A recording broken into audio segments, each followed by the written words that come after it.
안녕하십니까. 전격 시사 고성국입니다. 반전 이변도 없었습니다. 여야 모두 텃밭을 지켰습니다. 부산 금정구청장은 국민의힘이, 전남 영광군수는 민주당이 승리했습니다. 이 재보궐 민심 그리고 전국 현안에 대해서 장해찬 전 국민의힘 청년 최고위원 그리고 더불어민주당 전용기 의원 차례로 연결해서 말씀 듣겠습니다. 매주 목요일 코너 진격의 경제 그리고 문화 이슈에도 다양한 소식 준비되어 있습니다. 7월 17일 목요일 전격 시사 출발합니다.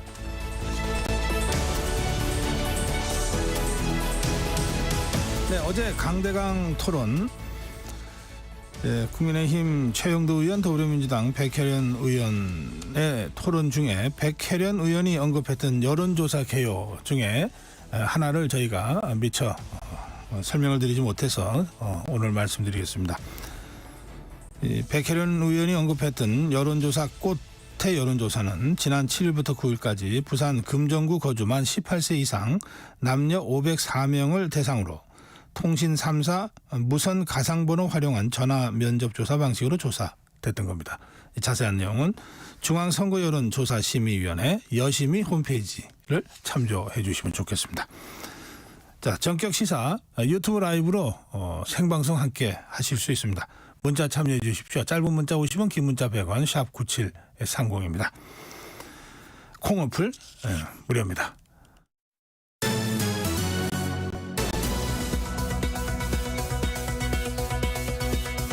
네, 뉴스 브리핑입니다. 한국경제신문 최형창 기자입니다. 최 기자 어서 오세요. 예, 안녕하세요. 네, 북한의 헌법 개정, 대한민국을 철저한 적대 국가로 이제 규정한, 그러면서 다리 폭발을 했다는 것을 이제 보도를 했습니까? 그렇습니다. 지금 조선중앙통신이 오늘 전한 내용인데요. 이 경의선과 동해선 남북 연결도로 폭파가 지난 15일에 있었잖아요. 이거에 대한 보도를 오늘 했고, 또 그뿐 아니라 지금 이제 우리 대한민국을 적대 국가로 규정한 내용을 담아서 헌법을 개정했다 이렇게 밝혔습니다. 사실 북한이 지난 7일과 8일 최고인민회의를 열어서 헌법을 개정했는데 이 우리 남북관계 관련된 내용이 개정되는지는 지금 나오지 않았었거든요. 결국은 일주일 뒤에 지금 최종적으로 바뀐 것으로 확인이 됐고요. 조선중앙통신은 이번 조치가 노동당 중앙군사위원회 명령에 따른 것으로 조선민주주의인민공화국의 주권행사 영역과 대한민국의 영토를 철저히 분리시키기 위한 단계별 실황의 일환이었다 이렇게 강조를 했습니다.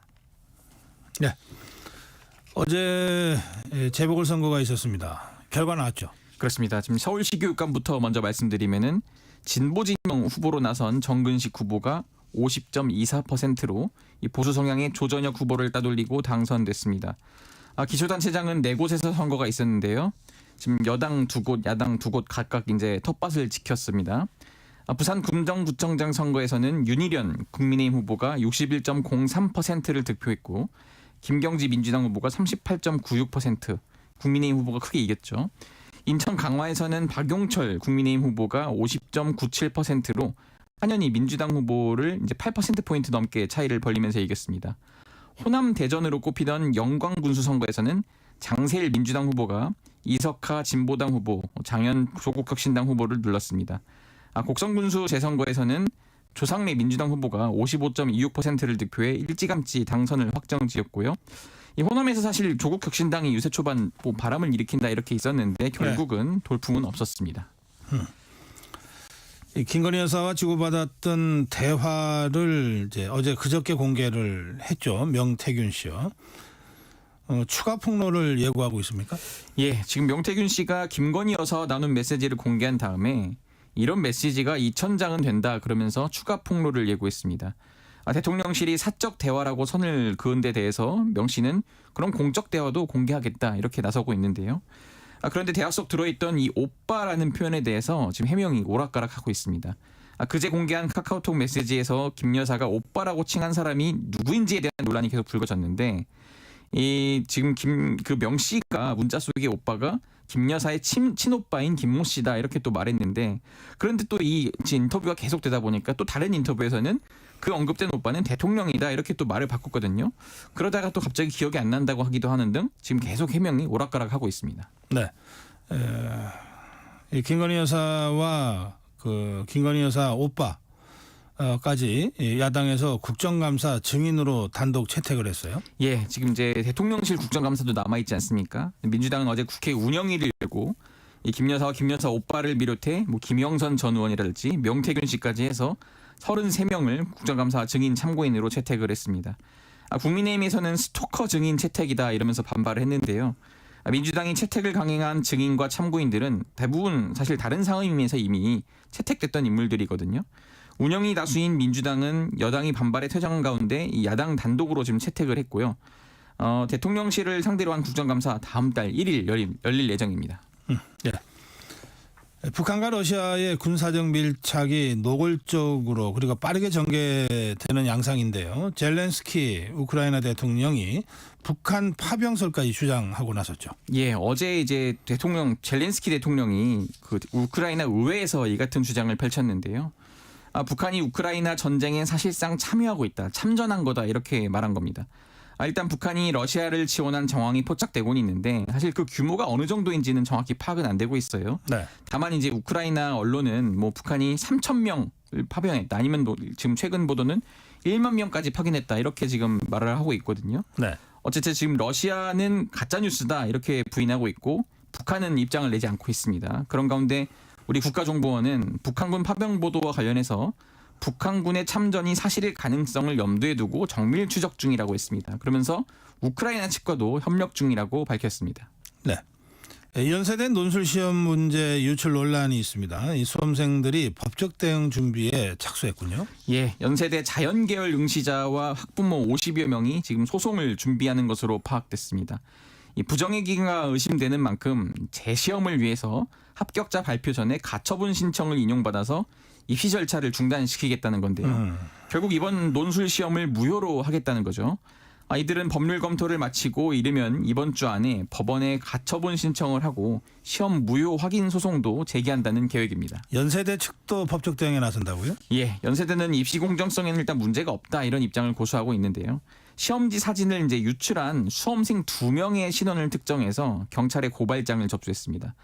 인터넷에 시험 중 그 지금 인공지능 기능인 챗 GPT를 활용해서 문제를 풀었다 이런 글을 올린 응시자가 있거든요. 네. 그런 응시자 등 이런 신원이 특정되지 않은 4명도 또 고발을 했고요.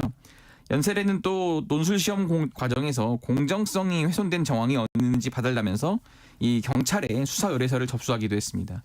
앞서 재시험은 거듭 없다고 밝혔던 연세대는 수사를 의뢰한 만큼 모든 가능성을 열어두고 결과를 기다리겠다 이렇게 말했는데요.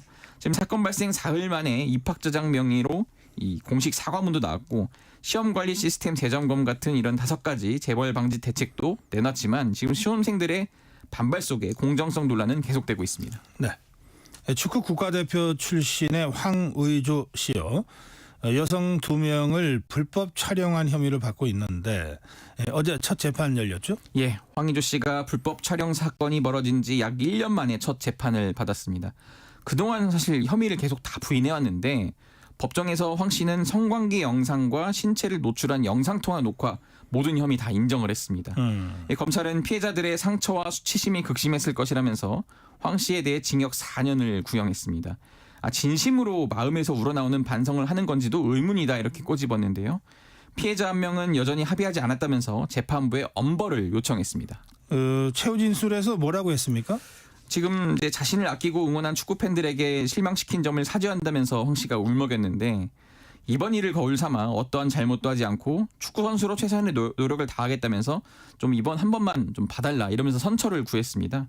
하지만 피해자 측은 그동안 황 씨로 인해 고통받았고 2차 가해로 더 고통스러웠다 그러면서 비판의 목소리를 높였는데 황 씨 측은 아직 합의가 이루어지지 않은 피해자와도 합의하겠다 이렇게 밝혔고요. 재판부는 이를 고려해 황 씨에 대한 선고기일을 오는 12월 18일로 잡았습니다. 합의하라고 시간을 준 거군요. 예.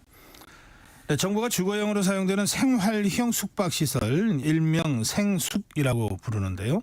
이 생숙의 합법화를 위해서 이 규제 완화에 나선다고 그러죠. 예, 지금 레지던스로 불리기도 하죠. 이 생활형 숙박시설이 있는데 호텔 같은 숙박 시설에다가 취사가 가능해서 상당수가 이제 주거용으로 쓰이지만 이게 사실 건축법상 불법이거든요. 근데 거주자들은 이걸 좀 오피스텔 용도로 변경해달라 이렇게 민원을 꾸준히 제기해 왔는데 결국 정부가 용도 변경 요건을 낮추기로 했습니다. 일단 가장 큰 걸림돌이었던 주차장 규제가 대폭 완화되고요. 네. 정부는 또 생수 근처에 주차장을 따로 짓거나 지자체에 돈을 내서 공영 주차장을 만들면 오피스텔로의 이 용도 변경을 허용하기로 했습니다. 정부는 이와 함께 내년 9월까지 용도 변경이나 숙박업 예비 신고를 신청하면 이행 강제금도 2027년 말까지 미룬다는 계획입니다. 네, 오늘 여기까지 듣겠습니다. 뉴스브리핑 최형창 기자였습니다. 감사합니다. 네, 전격 시사 듣고 계신 지금 시각 7시 30분입니다. 전격 시사 날씨 정보입니다. 지금 내륙을 중심으로 짙은 안개가 껴서 가시거리가 200m 미만으로 무척 짧고 곳곳에는 이슬비도 내리고 있어 주의를 하셔야겠습니다. 안개는 기온이 오르면서 점차 사라지겠고 오늘 전국이 대체로 맑겠지만 제주도는 흐린 가운데 빗방울이 떨어지는 곳이 있겠습니다. 현재 기온은 어제 아침보다 조금 낮아 쌀쌀한데요. 한낮에는 서울 26도, 부산, 광주 25도, 대구 24도까지 오르며 조금 덥게 느껴지는 곳도 있겠습니다. 하지만 내일과 모레 사이 전국에 비가 내린 뒤에는 쌀쌀해질 전망입니다. 현재 서울의 기온은 13.9도입니다. 날씨 정보 송소진입니다. 이어서 이 시각 교통 상황을 KBS 교통정보센터 임초희 씨가 전해드립니다. 네, 이 시각 교통정보입니다. 지금 대구 부산고속도로 부산 방향으로 청도 2터널을 지나실 수가 없습니다. 1시간 이상 사고 처리 작업 때문인데요. 전면 통제입니다. 뒤로 8km가량 정체 극심합니다. 미리 수성 나들목에서 우회하시는 것도 좋겠고요. 중앙고속도로는 대구에서 춘천 쪽으로 동명동호 부근에서 다부터널까지 5km 구간 정체입니다. 중부고속도로 남이 방향은 대소 부근에서도 2차로와 갓길 막고 사고 처리 중이라 뒤로 삼성 하이패스 나들목부터 2km 구간 사고 여파로 정체고요. 경부고속도로 부산 방향 잠원에서 서초, 또 신갈에서 수원, 그리고 남사에서 각각 정체입니다. 제2경인고속도로 성남 방향은 문학에서 서창까지 밀리고요. 더 가서는 신천에서 일제까지 긴 구간 답답합니다. KBS 교통정보센터에서 임초희였습니다.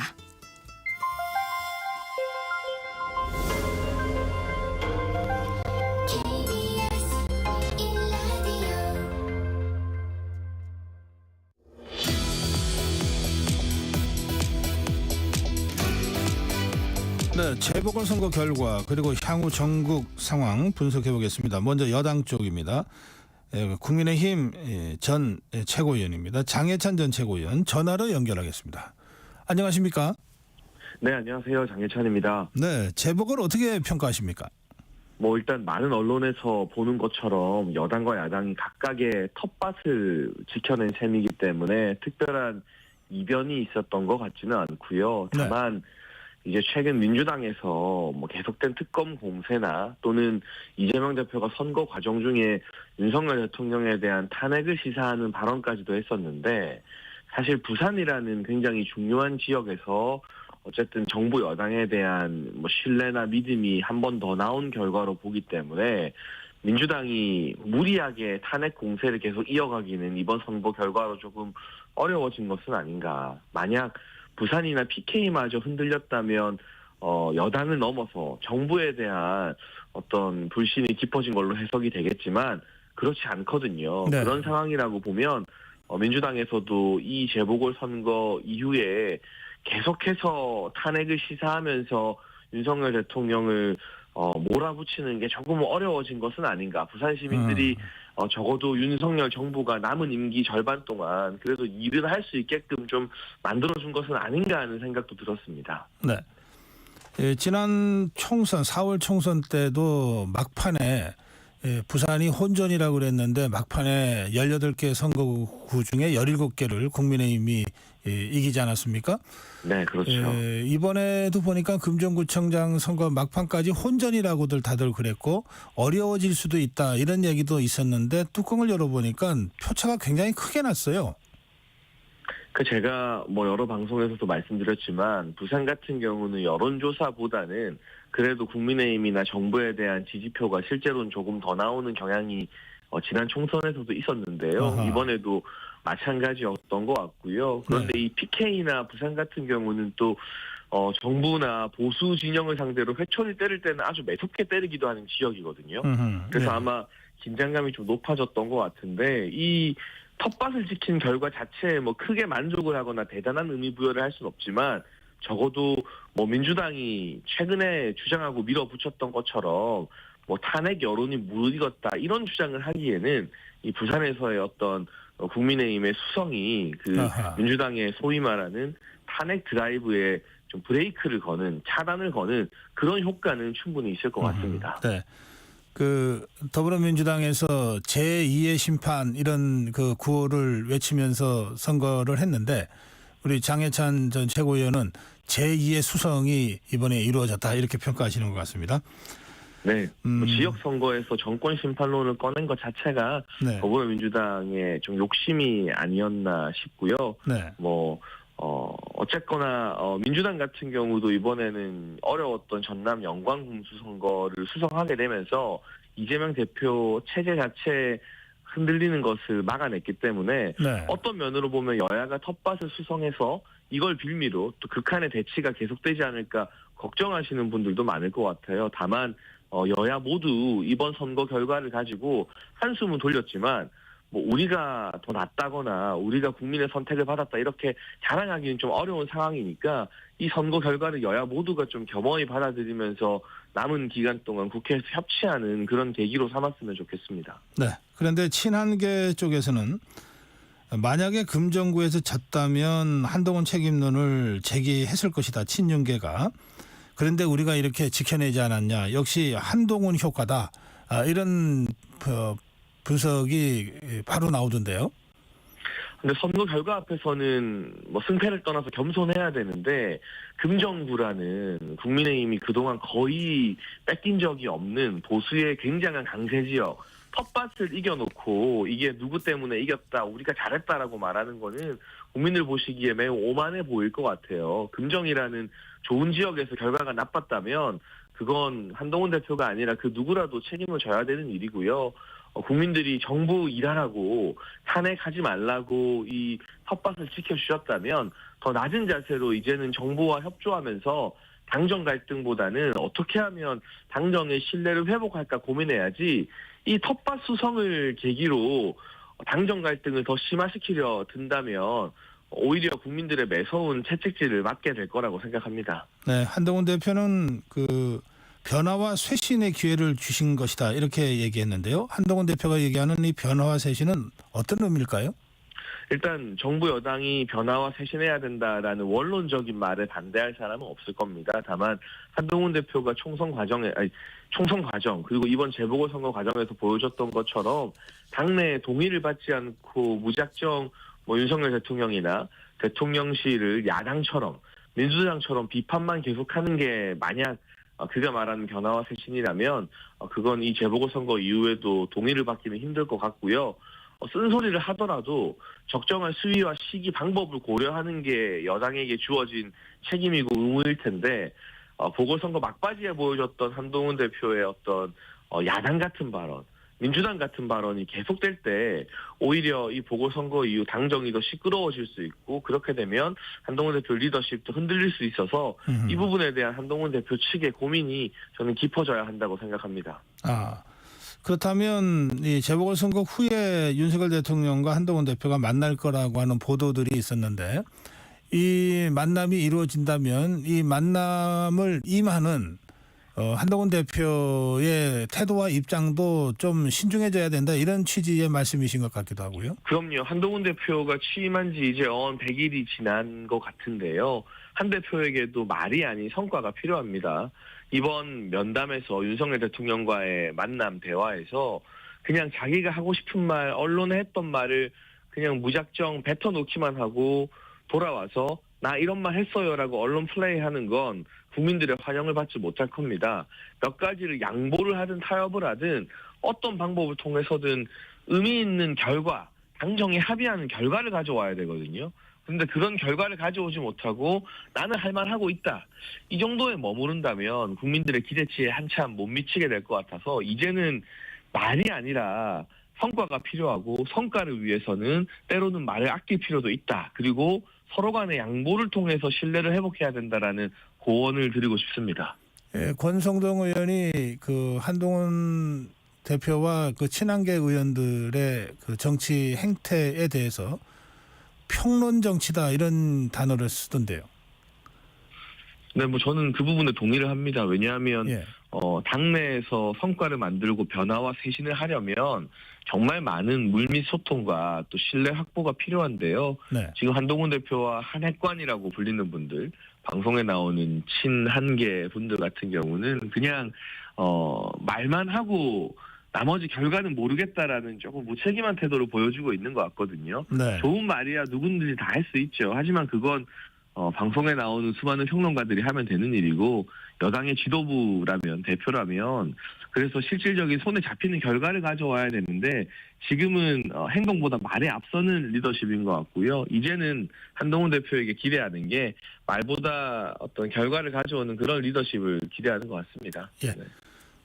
장해찬 전 최고위원 아까 재보궐선거 전반적으로 평가하시면서 그 이재명 대표도 일단 호남을 지키는 데는 성공했다 이렇게 평가하셨는데 네. 그런데 그 11월에는 그 재판 1심 선고가 지금 예정돼 있지 않습니까? 네. 그러면 이른바 이재명 대표의 사법 리스크에도 이번 재보궐선거 결과가 어떤 형태로든 영향을 줄까요? 저는 사실 사법적인 부분과 이 정치적인 부분이 연동되어서 평가하는 건 옳지 않다고 보는데 다만 이번 재보궐선거 결과를 통해서 이재명 대표나 민주당에서 1심에서 뭐 당선 무효형에 준하는 유죄가 나와도 일단 한번 버텨보자. 우리도 똘똘 뭉치자 할 수 있는 동력은 생긴 것 같아요. 아하. 그런데 그게 좀 비극적인 게 뭐 1심이라 하더라도 유죄가 나오면 겸허하게 잘못을 인정하고 국민들께 반성을 하는 모습 보여야 되는데 지금의 민주당 구도나 이번 선거 결과를 자의적으로 해석해서 우리는 문제없다. 2심까지 간다. 3심까지 간다. 오히려 3심 이전에 대통령 탄핵시킬 거다. 더 이렇게 표독스럽게 나올 가능성이 있지 않을까. 그 부분은 좀 우려가 되는 상황인 것 같습니다. 네. 그런데 아까 우리 장해찬 최고위원 그 분석하신 대로 이 부산 금정구청장 선거 결과는 더불어민주당이나 야권에서 탄핵을 밀어붙이기 어려운 선거 결과가 나온 거다. 이런 평가를 하셨지 않습니까? 네. 그러면 야권에서 이른바 탄핵, 만약에 탄핵을 추진할 의도가 있었다고 하더라도 뭔가 좀 속도 조절을 하거나 그럴 가능성은 좀 있을까요? 저는 그래야만 한다고 보는데요. 왜냐하면 이번 선거 결과를 통해서 적어도 여야, 보수와 진보의 이 본질은 흔들리지 않는다는 거 보여줬기 때문에 야당도 무차별적인 특권 발의나 탄핵 시도에 숨을 골라야 된다. 이제 그게 민심이 아니다라는 걸 깨달아야 한다고 보는데 네. 앞서 말씀해 주신 것처럼 야당에는 11월에 사법 리스크가 기다리고 있잖아요. 네. 본인들의 어떤 사법 리스크나 이재명 대표 유죄 선고로 인한 혼란을 방지하기 위해서 억지 탄핵이나 억지 특검을 계속 밀어붙이지 않을까 하는 걱정이 드는 게 좀 사실입니다. 네. 예. 자, 이 최근 정치권을 아주 뜨겁게 달구고 있는 이슈가 그 명태균 씨의 폭로지 않습니까? 네. 그 계속해서 뭐 주요 정치인들이나 또 최근에는 김건희 여사와 명태균 씨가 주고받은 카톡 대화를 명태균 씨가 이렇게 공개하면서 이제 정치적 혼란이 계속되고 있는데 우선 이 명태균 씨의 폭로와 이로 인한 정치적 혼란에 대해서 장 최고께서는 어떻게 생각하십니까? 저는 솔직히 말씀드리면 이만한 사회적 관심을 쏟을 만한 주제는 아니라고 생각을 합니다.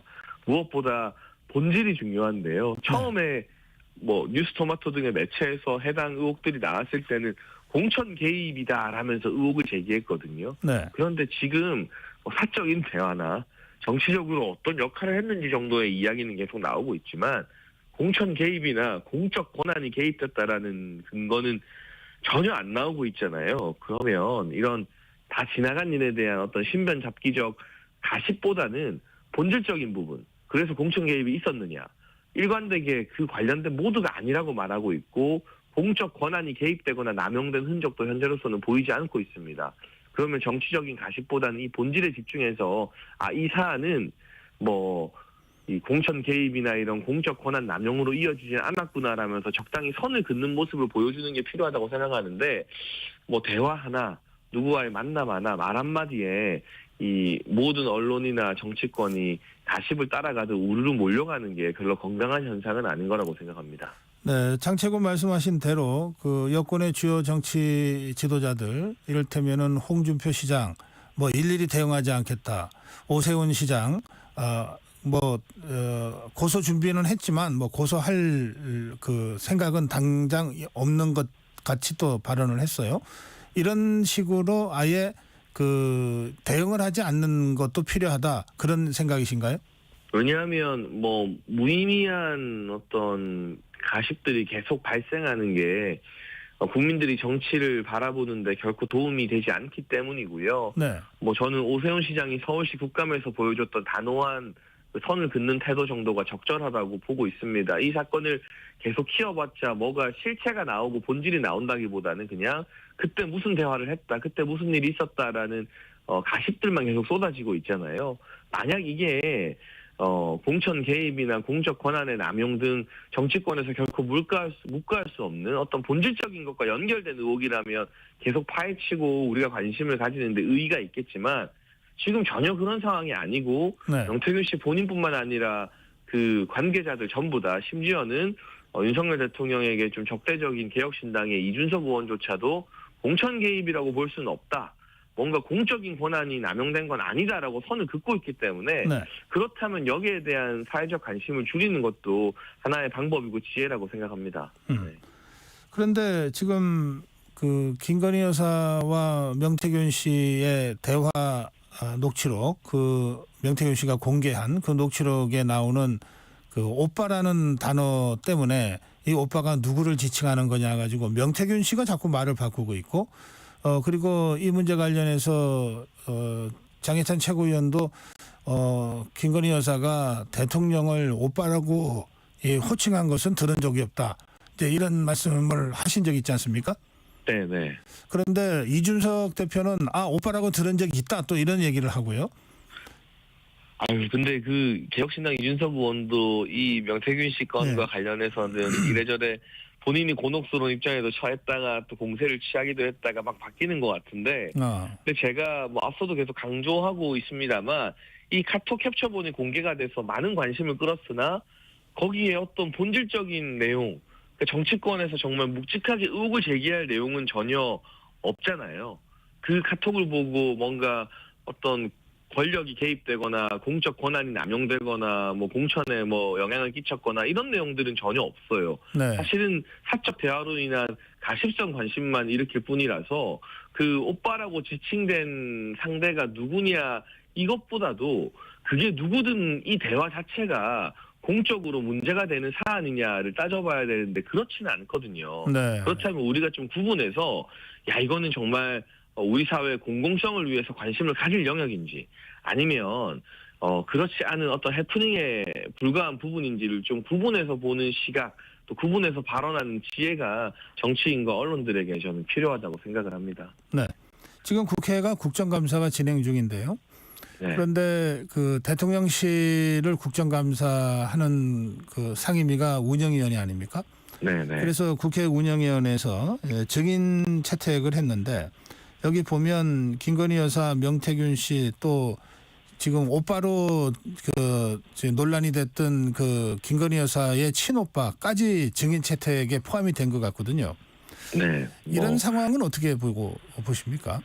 사실 여야의 증인 채택이라는 것은 합의를 통해서 진행이 되어야 하는데 네. 민주당이 비단 운영위뿐만 아니라 모든 상임위에서 일방적인 증인 채택을 이어가고 있어서 이렇게 되면 오히려 채택된 증인들이 국감에 물론 출석해야 되고 동행 명령도 있습니다만 이거는 너무 일방적인 거 아니냐라고 말할 명분을 오히려 주게 되는 거거든요. 네. 그래서 대통령 망신주기나 대통령 공격에 집착하려다 진짜 국감에서 꼭 다뤄야 할 의제들을 놓치는 우를 민주당이 범하고 있는 것 같고요. 반면 국민의힘이 신청하는 민주당 입장에서는 다소 불편한 증인들에 대해서는 하나도 받아주지 않고 전부 다 그냥 퇴짜를 놓고 있습니다. 이 정도로 일방적인 국감 증인 채택은 참 보기 힘든 것 같은데요. 저는 네. 민주당의 이러한 복주, 뭐 의회 폭주가 계속되는 한 국민들이 그러라고 의석수 만들어준 건 아닌데 점차 부정적인 국민 여론이 계속해서 민주당을 향해 쌓이게 될 거라고 생각합니다.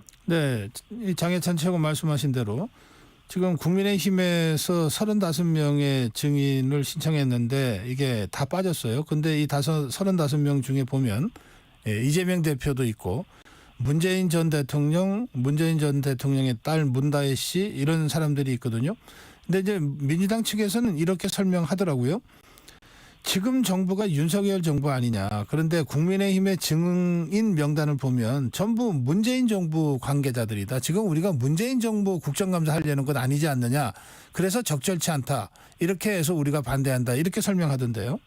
근데 그렇게 고지고대로 받아들이기에는 네. 과거 이제 민주당 정권 때, 뭐 문재인 정부 때도 그렇고요. 국정감사 때 보면 항상 여당이 국감을 방어하는 입장이라도 그 안에서 또 야당이나 지난 정부를 공격하고 비판하는 증인들을 채택해서 공방이 오가던 게 자연스러운 모습이거든요. 네. 물론 지금이 윤석열 정부이기 때문에 조금 더 많이 설명하고 민주당에게 비판도 받고 할 부분이 있겠지만 본인들에게 불리한 그리고 현재 정치 상황과 무관하지 않잖아요. 예를 들면 문다혜 씨 이슈도 그렇고 이재명 대표 가족들과 관련된 문제도 지금 2024년도의 정치와 연관이 되어 있는 일들입니다. 그런데 네. 이런 증인들을 일방적으로 거부하면서 수용하기 힘든 대통령의 직계 가족과 관련된 증인들만 무더기로 채택했다는 건 국감을 진행할 의사가 있다기보다는 그냥 강성 팬덤, 소위 개딸이라고 불리는 분들에게 보여주기 식으로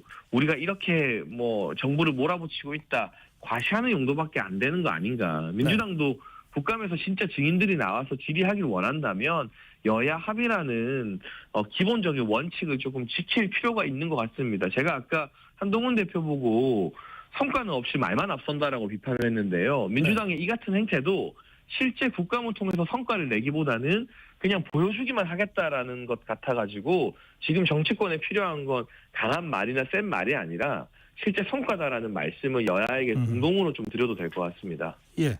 자, 이제 마지막 질문이 될 것 같은데요. 마지막 주제. 한동훈 대표가 김건희 여사는 공인이 아니다. 그러니까 김건희 라인이 있어서는 안 된다고 하면서 대통령실 인적 쇄신을 얘기했습니다. 그러자 권성동 의원이 김건희 라인이 문제가 아니라 도곡동 팀이 문제다 이런 식으로 해서 한동훈 대표 측에 한동훈 라인을 문제로 오히려 제기했어요. 조금 전에 말씀하시면서 장해찬 최고도 한 핵관이라는 용어를 쓰셨는데 이 두 공방에 대해서는 장해찬 최고는 어떤 생각이신지요? 일단 제가 소위 말하는 한남동 라인이라고 거론된 분들을 다 아는 사이인데요. 네. 그분들 대부분 경선 초기부터 뭐 정권 교체를 위해 기여했던 분들이고 그중에 일부는 김건희 여사 연락처도 없어서 평생 김건희 여사와 전화나 문자 한 번도 안 해본 사람들도 그 라인이라는 인물에 포함이 되어 있더라고요. 그러니까 사실이나 근거가 아닌 것을 무분별하게 공격하는 것은 청담동 술자리 회의와 비슷한 모습인 것 같아요. 그런데 야당도 아니고 어떻게 여당에서 이런 청담동 술자리 같은 가짜뉴스로 서로를 공격하는지 이해하기가 조금 힘들고요. 네. 정치권에서 알만한 사람들은 다 알죠. 한동훈 대표에게 조언을 하는 원로 그룹들, 사실은 과거 진보나 민주당 성향의 원로 그룹들이 있는 것 아닌가 하는 의혹들이 많이 있는데 네. 비서관 행정관들은 공식적인 지위를 가진 공무원들이라서 비선이 될 수 없습니다. 그런데 당직이나 뭐 국민의힘 관계자가 아닌 사람들이 한동훈 대표에게 뭐 윤석열 대통령과 각을 세워라, 싸워라, 뭐 김건희 여사를 공격해야 된다 이런 조언을 한다면 그게 사실은 공식 직함이 없기 때문에 비선이 되는 것이고 문제가 되는 것이라서 네. 지금 국민들이 피로감을 느끼는 당정 갈등을 한동훈 대표 측에서 계속해서 유발하고 있고 오히려 이번 재보궐 과정에서 용산 대통령실은 선거를 위해서 최대한 대응을 줄이고 참는 모습을 보여줬잖아요. 근데 지금 같은 국면이라면 국민들이 한동훈 대표 주변에서 조언하는 사람들이 더 문제가 아닌가, 그 사람들이 진짜 보수가 맞기는 한가, 이런 질문을, 이런 의구심을 앞으로 더 많이 갖게 될 거라고 생각합니다. 예. 지금 뭐 여의도에서는 그 이른바 그 한동훈 대표 측에서 거론한 그 김건희 여사 라인의 이름 리스트들이 돌아다니고 있어요. 근데 대체로 그렇더라고요. 말씀하신 대로 네. 뭐 행정관들이 다수고 뭐 비서관도 네. 한둘 있는 것 같고 그렇습니다. 네. 반면에 아까 도곡동 팀이라고 이제 보통 불리던데 한동훈 대표 주변에서 뭐 이런저런 조언하는 사람들이 좀 어떤 사람들입니까? 뭐 이런까지는 얘기를 안 해도 짧게. 뭐 거론되는 것은 언론인이나 뭐 국정원 검찰 출신의 원로들이 많이 이야기되는 것 같고요. 아. 그리고 또 이제 우리가 방송이나 언론을 통해서 낯이 익은 유명인들도 좀 포함되어 있는 것 같은데 네. 그런데 공통점이라고 한다면 그분들 다수가 소위 말하는 진보 좌파나 알겠습니다. 뭐 민주당과 가까운 분들이 좀 더 훨씬 많은 것 아니냐 이런 공통점을 가지고 있는 것 같습니다. 네. 뭐 정치권에서 떠도는 이야기로는요. 네. 오늘 말씀 여기까지 듣겠습니다. 고맙습니다. 감사합니다. 네. 장해찬 전 최고위원이었습니다.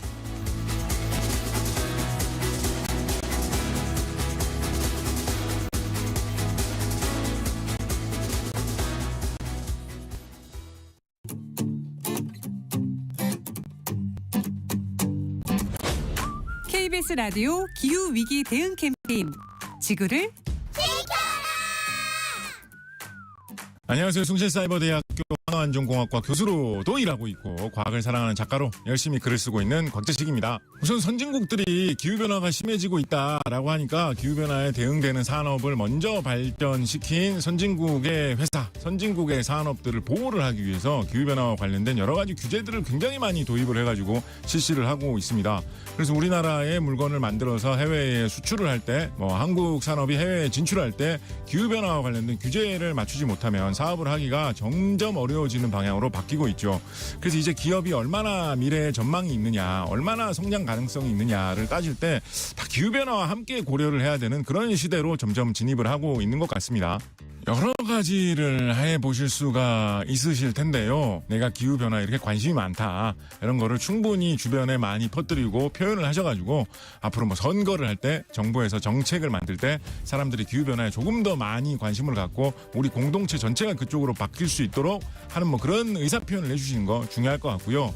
지금 우리가 경험하는 기후변화는 여름철에 날씨가 너무 험해져서 우리의 이웃들이 반지하에 살고 있는 저지대에 살고 있는 이웃들이 생명의 위협을 받고 재산의 위협을 받는 그런 문제가 우리 기후변화로 굉장히 깊숙하게 가까이 다가온 시대거든요. 그런 만큼 우리 주변의 이웃들을 돕기 위해서 우리 공동체를 보호하기 위한 일이 기후변화다라는 것도 마음에 좀 꼭 품어주시면 감사하겠습니다.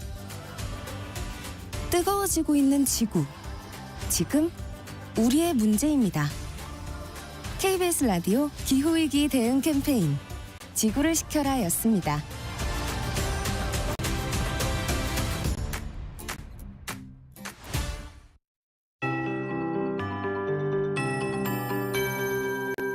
KBS 58분 날씨.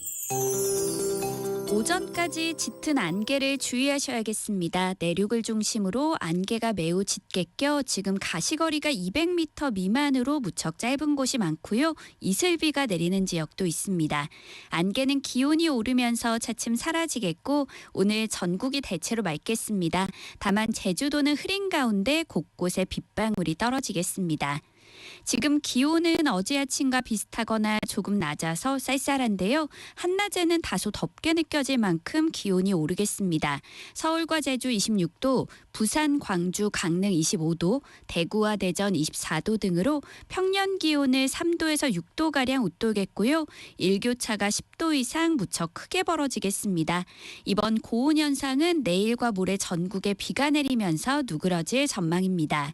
오늘 밤에 제주도부터 비가 내리기 시작해 내일 전국으로 확대되겠고 비는 토요일 오전에서 낮에 대부분 그치겠습니다. 특히 중부지방과 남해안을 중심으로 시간당 20에서 30mm의 강한 비가 쏟아질 것으로 예상돼 주의를 하셔야겠습니다. 내일 낮부터는 기온이 20도 안팎으로 평년 기온을 회복할 전망입니다. 현재 서울의 기온은 14도, 습도는 86%입니다. 송소진입니다.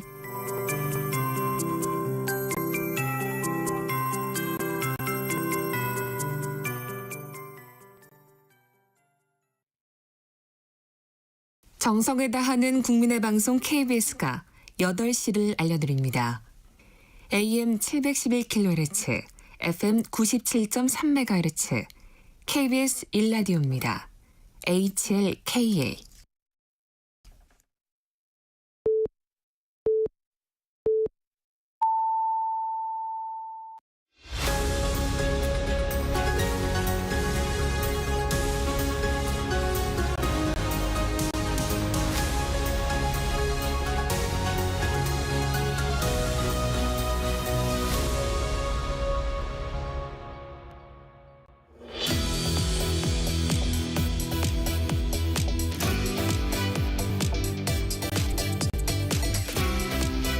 재보궐선거 결과를 분석하고 향후 전국을 전망하는 시간 갖고 있습니다. 이번에는 더불어민주당 전용기 의원 전화로 연결해서 말씀 듣겠습니다.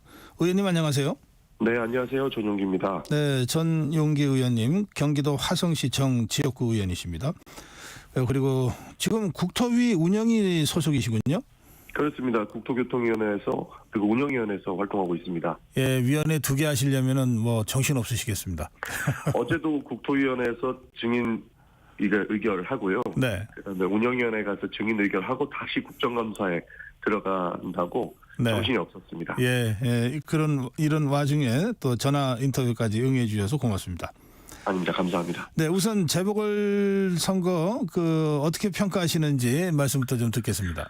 네, 여야가 이렇게 둘 다 우세 지역에서 2석씩 가져간 것에 대해서 많은 언론에서 긍정적으로 평가하고 있는 것 같습니다. 여당 대표나 야당 대표의 리더십에 대해서 문제 삼는 여기보다는 우세 지역에서 승리한 것에 초점을 두고 있는 것 같은데요. 네. 민주당 입장에서는 강화도나 부산 금정에서도 아주 열심히 했고, 그리고 윤석열 정부가 아주 국정 운영을 잘 못하고 있다라는 민심의 평가를 받아야 된다는 지점에서 그래도 부산 금정과 강화도에서 승리하지 못했던 것이 민주당이 조금 더 겸손하게 국민들 곁으로 가야겠다라는 생각을 더 들게 하였습니다. 네, 기본은 했지만 좀 아쉽다 이런 느낌을 주시네요. 그렇습니다. 자, 그런데 금정구 선거 경우에 사실 후보 단일화까지 야권이 이루어냈고 그래서 그렇습니다. 상당히 혼전이다 쫓아갔다 이런 얘기들이 많이 나왔었는데 결과는 20% 이상 차이가 나버렸거든요. 예, 그것은 어느 정도 예상되어 있던 지점이 아닐까 싶습니다. 네. 과거부터 부산에서도 민주당 입장에서는 가장 험지라고 불리운 곳이 금정이었거든요. 네. 그래도 윤석열 정부의 심판의 성격이 있는 선거고 이번에 재보선이라는 새로운 타이틀이기 때문에 충분히 해볼 만한 선거가 아니었나 싶었었고 그래서 민주당 입장에서도 전력 투구를 했던 것이거든요. 네. 그래도 이렇게 좋은 결과를 얻지 못했고 많은 포인트 차를 냈기 때문에 그 지점에서 저희 민주당이 우리 풍정 국민들께 조금 더 겸손하고 더 살갑게 다가가겠다는 생각이 들었던 지점입니다. 이 금정구 선거 관련해서는 더불어민주당 김영배 의원의 발언이 상당한 간표 요인이 됐다는 분석도 있을 것 같은데요. 충분히 그런 시각도 있는 것 같습니다. 김영배 의원께서도 잘못을 인정하셨고 실제로 이재명 대표가 직접 지시해서 윤리심판원에 회부가 되었었거든요. 네. 그래서 그 부적절성은 인정이 되는 부분이고 추가로 본인의 발언에 대해서 책임을 지는 부분이기 때문에 그 부분도 충분히 간표 요인이 있을 수 있다고 보고 있습니다. 저희도 그런 부분들은 앞으로는 더 조심해야 되겠다라고 생각을 하고 있습니다. 네. 그런가 하면 영광 군수선거요. 3파전으로 아주 팽팽하다고 계속 선거 기간 내내 보도가 됐습니다. 그런데 막상 뚜껑을 열고 보니까 더불어민주당이 낙승이라 그럽니까? 그렇게 여유 있게 이긴 것 같더라고요. 네, 그렇습니다.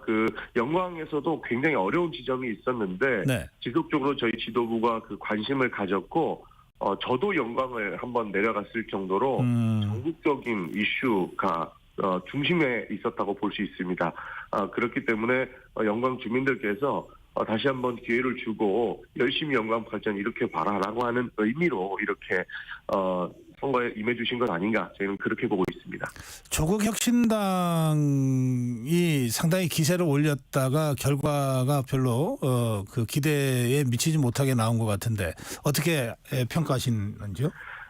조국 혁신당에는 주어진 임무는 분명하게 남아 있다고는 보고 있습니다. 그러나 지역 발전을 하기 위해서는 민주당의 후보인 분이 훨씬 더 지역 발전에 대해서는 더 잘할 것이다라는 평가인 것이지 굳이 조국혁신당과 비교할 필요는 저는 없다고 그렇게 생각을 합니다. 네. 그러면 일단 이재명 대표의 그 리더십 예. 뭐 이거가 흔들릴 상황은 아니다. 현재 상황에서는 오히려 더 강화됐다. 상황이 안 돼 버렸죠. 예, 그렇습니다. 만약에 영광 선거가 이렇게 우리가 봤던 것처럼 뒤집히는 선거 결과가 있었다고 한다면 혹시나 언론이나 여러 측면에서 그런 해석을 할 수도 있었겠습니다. 네. 그러나 영광 선거나 다른 선거들을 전반적으로 봤을 때 그래도 안정적으로 이끌었다는 평가를 받을 수 있을 것 같습니다. 네. 이런 상황에서는 11월에 2개의 선고가 기다리고 있지 않습니까? 이재명 대표 네. 관련. 그런 이른바 사법 리스크가 현재화되더라도 이재명 대표의 지도력에는 문제가 없을 거다. 이렇게들 전망이 나오는 것 같더라고요. 예, 뭐 리더십에 대한 평가는 저는 크게 문제는 없을 거라고 보고 있습니다. 뭐 일각에서는 사법 리스크라고 계속적으로 평가를 하지만 네. 검찰총장 출신의 대통령이 나왔습니다. 모든 내용들이 사정정도로 흔들어 갈 것이고 그 지점만 보고 있기 때문에 저희 야당의 지도자로서 리더십의 흔들림은 저는 없을 거라고 보고 있습니다. 알겠습니다. 자, 지금 진행되고 있는 국감 말씀도 좀 들어야 되겠습니다. 이 국감위원회를 2개나 하고 계셔가지고 우선 국토위. 예. 이 지금 부동산 이슈가 굉장히 그 체감도가 높은 이슈인데 그런데 워낙 보궐선거가 있어서 그랬는지 조금 관심도가 떨어진 것 같습니다만 이 국감 국토위 국감은 어떤 현안들이 중요한 현안들이었습니까? 어저께는 이제 허그 주택보증공사와 네. 부동산 원에 대한 국정감사였거든요. 네. 그래서 부동산 전반에 대한 내용을 볼 수가 있었습니다. 다만 관심도가 떨어진 것이 저는 보궐선거기보다는 지금 전국 상황 자체가 김건희 국감이다라는 이야기가 나올 정도로 아주 정치적인 현안을 다루고 있기 때문에 조금 관심이 덜했나 하지 않나 저는 그렇게 보고 있고요. 네. 부동산 현안 같은 경우에는 전세 사기 같은 이런 새로운 사회적 문제가 다뤄지기 때문에 아주 심각한 상황이었습니다. 그 측면에서 지금 그 허그에서 하고 있는 문제들이 여러 가지가 있었는데 그 지점에서 저는 허그가 긍정적인 평가를 받기 어려운 국정감사를 진행을 했고 종감 전까지 국토교통위원회에서 국토부에 요구하는 안들이 많아서 종감까지 보고 보면 부동산 문제들이 도대체 어디서 나오는 것인지를 좀 알아볼 수 있을 것 같다라는 정도로 평가할 수 있을 것 같습니다. 네, 허그 주택도시보증공사요.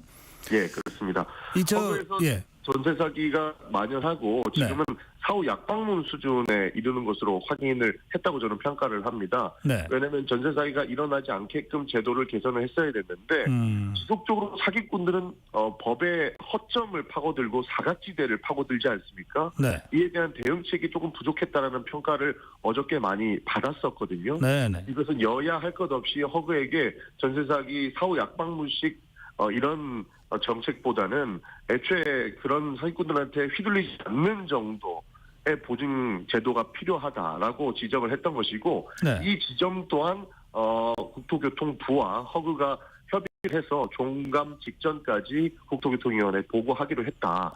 그리고 부동산 원 같은 경우에도 여러 가지 사안들이 있었지만 뭐라고 하죠? 그 부동산의 위장 전입의 허점과 부실한 부동산 통제 같은 경우에도 종감 직전까지 국토교통위원회에 보고하기로 했기 때문에 부동산 전반에 대한 문제들을 종합감사 직전에는 확인할 수 있을 것 같다. 그리고 해당 내용들이 나오면 아마 국민들께 소상히 보고할 수 있도록 하겠다라는 것이 국토교통위원회가 어제 낸 결론이었습니다. 아, 그렇군요.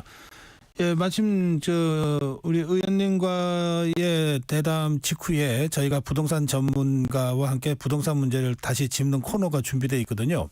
예. 그래서 기왕 말씀 나온 김에 한 가지만 더 질문드리고 싶은데 윤석열 정부의 부동산 정책이요. 최근의 부동산 시장 동향이나 전체적으로 봐서 어떻게 평가하시는지요? 부동산 동향이 사실 안정적이지는 못하죠. 이것이 전체적인 경제 상황과 연결이 돼 있다고 보는데 네. 부동산 정책이 저는 바른 방향으로 가고 있다고는 보지 않습니다. 여기에서 전세 사기를 당하시는 분들이 지속적으로 늘어나고 있고 어저께도 참고인으로 나왔던 분들께서 네. 분명히 보증공사에서 보증을 했던 매물임에도 불구하고 본인은 보증 취소를 당하면서 또 다른 문제에 휩싸이게 되었었던 그런 사례가 있었거든요. 네. 그런 측면을 봤었을 때 아직까지는 약자를 보호하기 위한 제도나 정책들이 제대로 설계되어 있지 못한 부분이 있고 그리고 부동산 경제가 많이 침체되고 건설 경기가 안 좋은 지점을 미뤄봤을 때 윤석열 정부의 부동산 정책이 바른 방향으로 가고 있지는 못하기 때문에 그 지점을 저희가 정확하게 지적을 했던 것이고 종감 직전까지 개선 방안을 가지고 오기로 했다라는 말씀을 드릴 수 있을 것 같습니다. 알겠습니다. 자, 이번에는 운영위 상황 좀 짚어보겠습니다. 네. 어제 운영위에서 증인 채택을 놓고 여야가 강하게 충돌했던 것 같은데요. 그렇습니다. 상황 좀 전해주시죠. 처음에는 여야가 함께 운영위원회실에 들어와서 의사 진행 발언도 하면서 자신의 의견을 표출을 했습니다. 그러나 야당은 강력하게 증인 채택을 해야 된다고 주장했고 여당은 본인들의 증인이 채택되지 않은 지점을 이야기해서 결국에는 회의에 들어오지 않았습니다. 그래서 야당이 단독으로 31일과 11월 1일에 있는 운영위원회 국정감사에서 증인을 채택하고 그렇게 산회되게 되었습니다. 근데 통상적으로 보면 그 네. 여야가 채택하고 싶은 증인들이 다 조금 다를 수 있고 그렇습니다. 또 이 여당이 채택하고 싶은 증인에 대해서는 야당의 반대가 있을 수 있고 그렇잖아요. 그럴 그렇습니다. 경우에 여야가 서로 협상해서 결국은 조정을 하는데 네. 어제 국회 운영위원회를 보면 야당 신청 증인은 전부 채택됐고 여당 신청 증인은 전부 빠져버리는 식으로 결과가 난 거 아닌가요? 그렇습니다. 그래서 이건 뭐 좀 정상적인 국회의 어떤 그 운영에서 좀 많이 벗어난 것 아니냐 이런 느낌을 갖게 됐는데 왜 그렇게 된 겁니까? 제가 주장하고 싶은 거는 정상적인 국회를 원했다면 정상적인 증인들을 채택했어야 된다고 보고 있습니다. 네. 지금 현재 운영위원회가 앞두고 있는 국정감사는 현직 윤석열 대통령의 대통령실에 대한 감사를 앞두고 있는 것이거든요. 네. 그러나 국민의힘에서 주장하는 그런 증인들은 문재인 전 대통령이나 문재인 전 대통령의 아들과 딸들 그리고 문재인 정부 청와대 비서진들을 불러가지고 지금 국정감사에서 논의를 하겠다라는 것이었습니다. 그렇기 때문에 현재 권력에 대한 국정감사를 해야 되는 것이지 왜 과거 권력을 불러가지고 국정감사를 하려고 하느냐 이것은 그냥 정쟁을 만들기 위한 요소다라고 해서 합의가 안 되었다라는 말씀 드리겠습니다. 사실 현장에서도 많은 논란들이 있었습니다만 저희 입장에서는 지금 본인들이 집권한 것을 까먹은 것이 아닌가 하는 의심이 들 정도로 네. 이재명 대표까지 증인을 신청해가지고 이것을 정쟁화시키려고 했었거든요. 그래서 지금 현재 권력인 현재 대통령실을 감사하기 위한 증인들을 신청하는 것이 맞지 정쟁을 유발하기 위해서 문재인 대통령이나 이재명 대표를 부르는 이런 방식은 바람직하지 않다라고 해서 저희가 국민의힘에서 제안했던 그런 증인들은 받아들이지 않는 것으로 그렇게 결정을 했습니다. 네. 그럼 어제 그 야당이 신청한 증인들은 다 채택이 됐는데 모두 몇 명이 채택된 겁니까? 한 30명 가까이 채택이 된 걸로 알고 있습니다. 주요 증인들 혹시 어떤 사람들인지 지금 기억나시는 대로 설명해 주실 수 있나요? 기본적으로 김건희 여사가 포함되어 있고요. 네. 그리고 김건희 여사와 관련돼 있는 많은 분들이 계신데 하나하나 설명드리기보다는 네. 지금 현안에 가장 밀접하게 관련이 있는 명태균 씨도 증인이 신청이 됐습니다. 네. 그래서 김건희 여사와 관련된 논란에 다양한 이런 질문이 가능할 것 같습니다. 예를 들어서 사건으로만 얘기를 하면 현재 특검을 주장하고 있는 도이치모터스 주가 조작 사건이라든지 그런 내용들과 포함돼서 한 35명 정도 30명 정도로 네. 기억을 하거든요. 그분들이 지금 증인으로 채택되어 있습니다. 네. 예, 다른 상임위에서도 김건희 여사나 그 뭐 명태균 씨나 네. 이런 인물들을 증인 채택을 했는데 출석하지 않았잖아요. 네. 그럴 경우에 운영위에서도 이런 채택된 증인들이 출석하지 않을 경우에는 어떻게 하실 건가요? 당연히 동행명령이 필요한 사안에 대해서는 동행명령을 할 것이고요. 네. 운영위원회에서만큼은 더 강력하게 이분들을 신문할 수 있는 그런 구조를 만들어야 된다고 보고 있습니다. 다른 상임위 같은 경우에는 현안들이 하나하나가 다 다르기 때문에 업무의 그 연장선에 무리가 있다라고 판단하실 수도 있겠지만 운영위원회 같은 경우에는 대통령실을 직접적으로 감사하는 그 국정감사이거든요. 네. 그렇기 때문에 영부인께서나 그리고 영부인과 관련된 의혹을 가지신 인물들께서 피해가기는 어려울 것이다라고 판단을 합니다. 그렇기 때문에 운영위원회에서는 더 강력하게 증인들을 모시고 이분들께 질의응답을 할 수 있는 시간을 가져야 된다라고 주장을 합니다. 네. 이 상황이 이러다 보니까 국민의힘에서 나오는 얘기는 이 야당이 대통령을 제외하고는 모든 대통령 관련 인물들을 부른다. 결국 이게 대통령 공격하기 위한 국정감사로 가져가려는 것 아니냐라고 하는 비판이 나오는데요. 대통령께서 김건희 여사의 특검법을 거부하시지 않았다면 부르지 않을 증인들까지 다 부르게 된 것이라고 보면 좋을 것 같습니다. 저희는 기본적으로 대통령으로 공격하기 위해서 이런 국정감사를 하는 것은 아닙니다.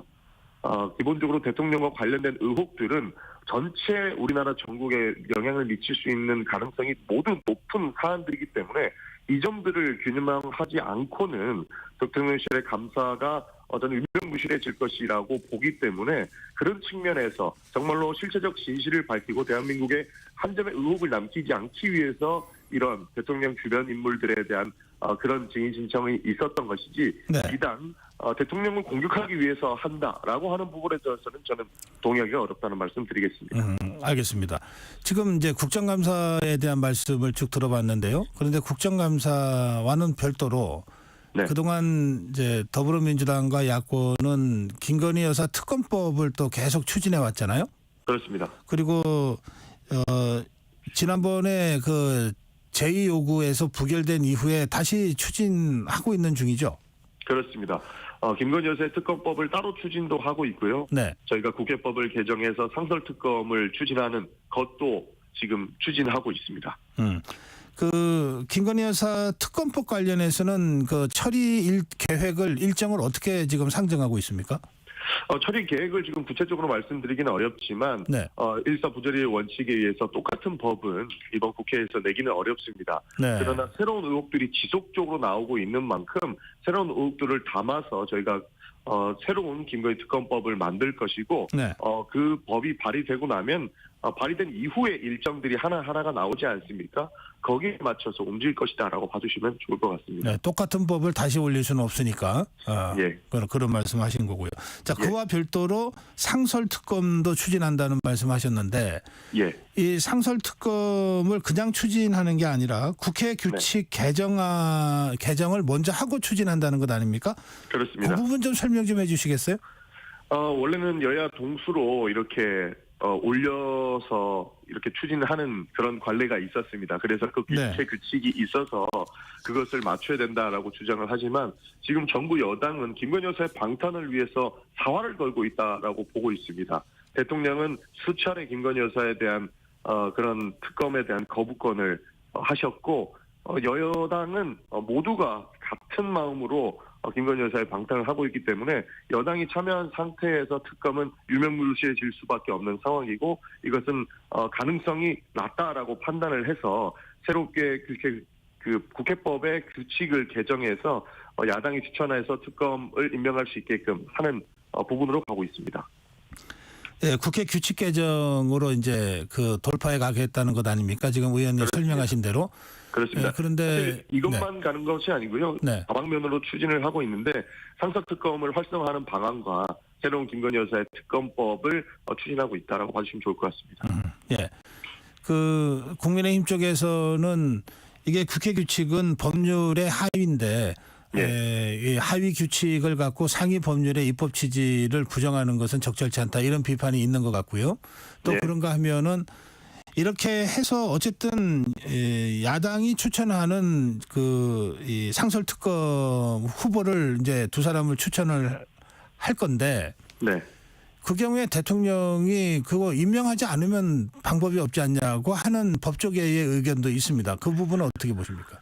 예, 추천을 어떻게 할 것이냐에 대한 것은 법률로 명확하게 명시가 돼 있지 않기 때문에 저희가 하위 규칙을 통해서 추천을 하는 것 아닙니까? 네. 그래서 그 부분에 대해서는 충분히 문제가 없을 것으로 판단이 되고요. 네. 이후에 저희가 임명 요청을 했는데 대통령께서 승인을 하시지 않겠다라고 하시는 부분들은 법을 가장 잘 지키시는 분이고 법을 가장 잘 아시는 분이 대통령 아니십니까? 그렇기 때문에 대통령께서 중대한 위법 행위를 하시지는 않을 거라고 보고 있습니다. 그렇기 때문에 법이 정한 한도 내에서 저희가 추천을 한 것이고 그 추천을 임명할 의무가 있는 대통령께서는 그 의무를 잘 지키실 거라고 믿어 의심치 않습니다. 네, 알겠습니다. 최근 정치권의 명태균 씨의 이딴 폭로로 정치권이 굉장히 특히 여권이 굉장히 혼란스럽지 않습니까? 그렇습니다. 그런데 의원님 보시기에 또 야권은 어떻게 보십니까? 이 명태균 씨의 이 이딴 폭로와 주장 이게 네. 어느 정도 신빙성이 있다고 보시는지요? 저는 충분히 신빙성을 가지고 있다라고 보고 있습니다. 100% 저희가 믿을 수는 없지만 네. 지속적으로 나오는 의혹들이 있는 것이고 심지어 이 의혹들의 그 가능성을 높이는 것이 대통령실의 대응입니다. 정확하게 대통령실에서 대응을 해왔다면 이 의혹들이 키워질 필요도 없었던 것이고 키워질 이유도 없는데 지속적으로 대통령실에서 하는 해명들이 오히려 논란을 가중시키는 것이고 명태균 씨가 주장하는 것에 신빙성을 올리게 되고 국민들의 관심을 올리고 있다 이렇게 판단을 합니다.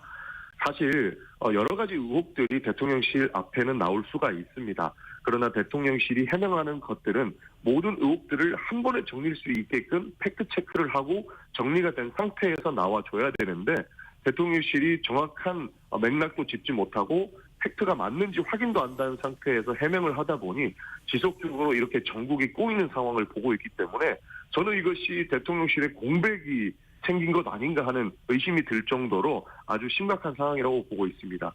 그래서 저희가 봤을 때 이 명태균 씨 의혹은 정확하게 대통령실에서 입장을 정하고 대통령실에서 이 문제를 풀어나가셔야 된다라고 보고 있습니다. 그래서 지속적으로 주장하는 것들을 대통령실에서 해명하는 것들 김건희 여사나 윤석열 대통령께서 직접 말씀을 한번 해보시는 것도 나쁘지 않다. 그렇게 하셔야만 의혹이 확실하게 해소될 것이다라고 주장을 하는 것과 같습니다. 그렇군요. 알겠습니다. 예. 자, 의원님. 검찰이 도이치모터스 주가 조작 의혹 사건 관련해서 네. 이제 마무리 처분 수순을 밟고 있는데요. 예. 어제는 검찰 내부에 레드팀을 구성해서 한 4시간 가까이 회의를 했다고 합니다. 네. 그리고 오늘 기소 불기소 여부를 최종 결정하고 발표할 예정으로 있다고 보도가 되고 있는데 어떻게 예상하십니까? 이렇게 솜방망이 처벌을 검찰이 결정해서는 안 되는 것이죠. 김건희 여사가 통정매매가 있었다라는 내용들이 법원에서 인정이 됐던 부분이 있는 것이고 이런 관련된 보도들이 지속적으로 나오고 있지 않습니까? 그런데 검찰이 이렇게 면죄부를 주는 방식을 채택하는 것은 저는 정말로 바람직하지 않고 분명한 책임을 물어야 된다라고 보고 있습니다. 사실 레드팀을 가동하겠다라고 하는 것들은 내부적으로 갑론을박을 한번 만들어 보고 본인들끼리 토론을 해보겠다라는 것 아닙니까? 저는 분명히 양심이 있는 검사들께서는 이 부분에 대해서 무혐의를 불기소를 하는 것에 대해서 강력한 반발을 하고 있을 거라고 보고 있습니다.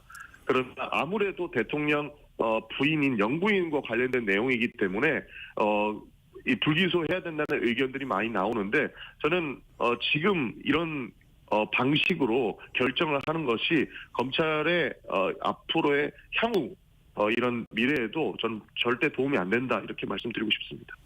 예. 어제 그저께 헌법재판소의 결정이 하나 나온 게 있습니다. 네. 그게 이진숙 방송통신위원장이 지금 탄핵이 된 상태에서 헌법재판소가 탄핵 심리를 하고 있는데 예. 그런데 이제 오늘로 헌법재판소 재판관 3명의 임기가 끝나기 때문에 그렇게 되면 7명 이상이어야 심리한다고 하는 헌재 법에 의해서 탄핵 헌재 자체가 이제 마비가 되는 상황이 돼버리는데요. 예. 이것을 피하게 해달라라고 한 위헌 소송을 이제 인용을 한 거거든요. 예. 그렇게 해서 6명으로 이제 내일부터는 6명으로 헌법재판소가 운영을 하게끔 됐습니다. 네. 그런데 이제 이 상황 관련해서 국회 몫의 그 헌법재판관 후보를 국회가 3명을 추천을 해야 되는데 더불어민주당이 그동안의 그 관행과는 달리 2명을 추천하겠다고 하는 바람에 지금 추천이 안 이루어져서 여기까지 왔다고 할 수 있는데 이 상황에 대해서 또 헌재의 이런 판결에 대해서는 어떻게 그 평가하십니까? 이런 상황 같은 경우에는 모든 관행들이 깨졌다라고 국민의힘에서는 주장을 하고 있는데 네. 실제로 국회와 그리고 대정부 간의 이런 관행들을 깬 거는 윤석열 정부라고 볼 수 있습니다. 이렇게 거부권을 남발하시고 실질적으로 국회 운영이 될 수 있게 도와주지 못하는 부분에 대해서는 충분히 반성하시고 이런 얘기를 하셔야 된다라고 보고 있는 겁니다. 네. 저희는 결국에 이런 상황까지 왔을 때에는 국회가 할 수 있는 국회 시간을 가져야 된다라는 것을 지속적으로 주장을 해왔고 그 차원에서 헌법재판관도 저희가 2명을 추천해야겠다라는 입장을 내보내고 있는 것으로 이해해 주시면 좋을 것 같습니다.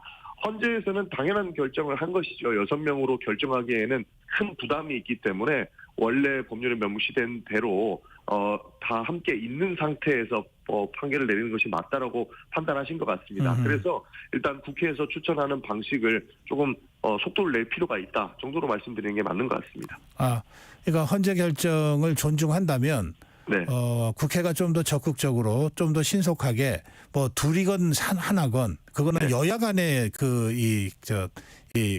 협상할 얘기니까 그렇습니다. 어쨌든 최대한 신속하게 헌법재판관 3명을 추천해서 처리해야 된다 이런 말씀이시군요. 그렇습니다. 사법부의 공백은 만들어서 되지 않지 않겠습니까? 그런 차원에서 법원에서 그리고 헌법재판소에서 결정한 내용들이 저는 전적으로 옳다라고 보기 때문에 해당 부분에서 국회가 신속하게 움직여야 된다라고 보고 있고 민주당 추천 몫은 이제 원내대표의 결정만 남았다라고 하는 보도가 나올 정도이기 때문에 저희는 빠르게 추진을 해야 된다라고 보고 있습니다. 그러면 통상 이럴 경우에 민주당 몫과 국민의힘 몫이 이렇게 1대1이고 그다음에 여야 합의가 하나 이런 식의 이제 관행이 있었다고 치는데 그게 민주당이 둘을 추천하든 하나를 추천하든 어쨌든 국민의힘에서 추천하면은 이걸 다 받아주는 게 그동안 국회 관행이었잖아요.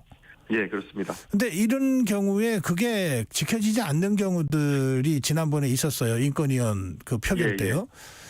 그러면 이게 서로가 최소한의 신뢰도 없이 이게 협상이 되겠느냐 이런 우려들을 합니다. 사실 인권위원 같은 경우에는 자율투표였기 때문에 그 지점을 지적할 수는 없을 것 같습니다.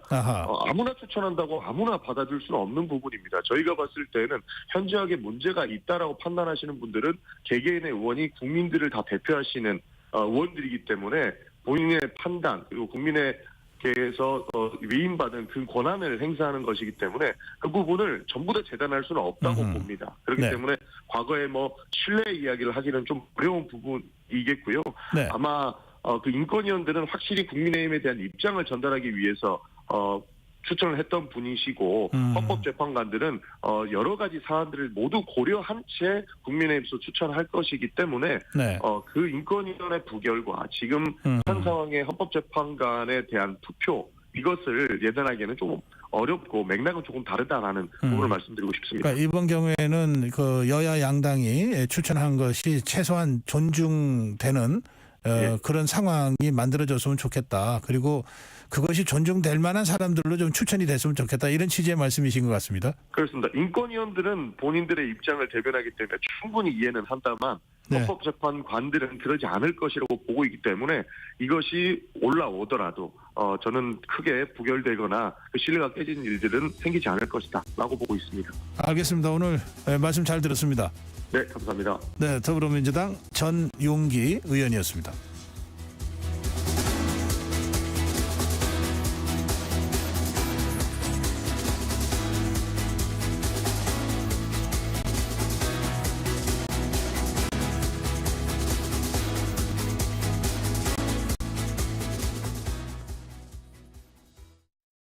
잠시 후 8시 반부터 일부 지역국에서는 해당 지역 방송을 보내드립니다. 워렌 버핏은 가치 투자, 필립 피셔는 성장주 투자, 피터 린치는 장기 투자. 방법은 달라도 목표는 하나. 성기영의 경제쇼가 성공의 길로 안내합니다. 깊이 있게, 명쾌하게, 지금 이 시대 경제에 관한 모든 것을 알려드립니다. 평일 오후 4시 5분 성기영의 경제쇼와 함께하십시오.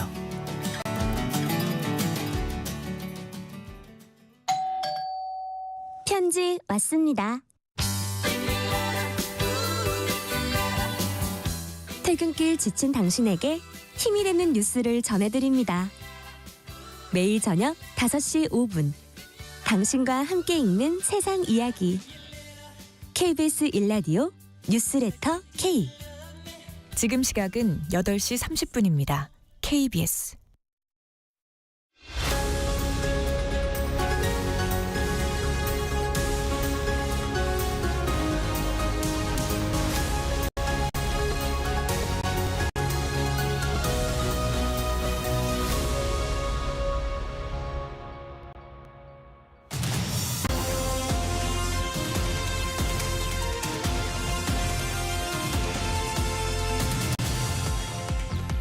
네, 매주 목요일 성큼성큼 경제를 향해 다가갑니다. 진격의 경제입니다. 오늘은 부동산 시장 말씀을 좀 듣겠습니다.